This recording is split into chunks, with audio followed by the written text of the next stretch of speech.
नागपूर जिल्ह्यातील उमरेड तालुक्यातील मानोरा या गावी व्याघ्र संरक्षण दल समितीची स्थापना करण्यात आली। या संरक्षण दल समितीमध्ये 40 युवक युवतींचा समावेश होता।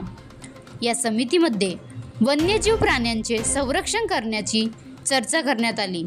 कोणत्याही वन्यजीव प्राण्यांची शिकार होऊ नये, तसेच शेतकऱ्यांच्या शेतीचे पिकाचे नुकसान होऊ नये, कारण प्राणी भी एक जीव आहे, मनुष्याचे संरक्षण करणे कर्तव्य आहे, अशा विविध प्रकारच्या चर्चा करून व्याघ्र संरक्षण दल समितीच्या सर्व सदस्यांनी सहभाग केला।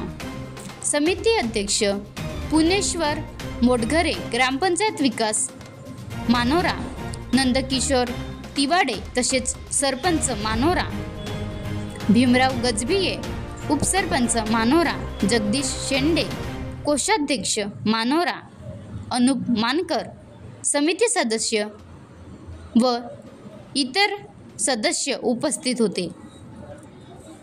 महाराष्ट्र लाईव्ह न्यूज तालुका प्रतिनिधी सहदेव खोब्रागडे, उमरेड।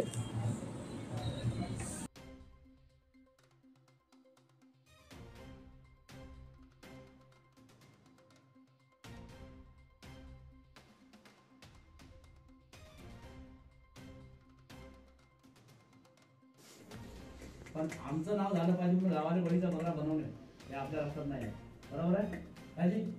काही उद्देश आपला आहे आणि त्यासाठी आपण आता आम्ही कागदावर 3-4 जण बसून होती बनवतो 25 लोकांची कमिटी झाली, होऊ शकत होतं ना? पण मागची मी ज्यावेळेस बनवली त्यावेळेस मुलंच बसवले होते, काय जगदीश राव? आणि आताही आपण जे बनवून आलो तर आता त्याच्याकडे चांगला सहभाग आहे, आपण सगळ्यांना घेऊन बनवतो आणि ही एक चांगल्यासाठी चांगली गोष्ट आहे का आपण आले। आणखी काय कोणाच्या अडचणी असतील सांगा। बनवा व्हिडिओ, पाठवा व्हिडिओ, आम्ही तुमच्या न्याय हक्कासाठी लढा देऊ। ताज्या बातम्या व घडामोडींसाठी पाहत राहा फक्त महाराष्ट्र लाईव्ह न्यूज। आजच आमच्या चॅनलला सबस्क्राईब करा, शेअर करा, कमेंट करा आणि हो, बेल आयकॉन दबायला विसरू नका। जय महाराष्ट्र।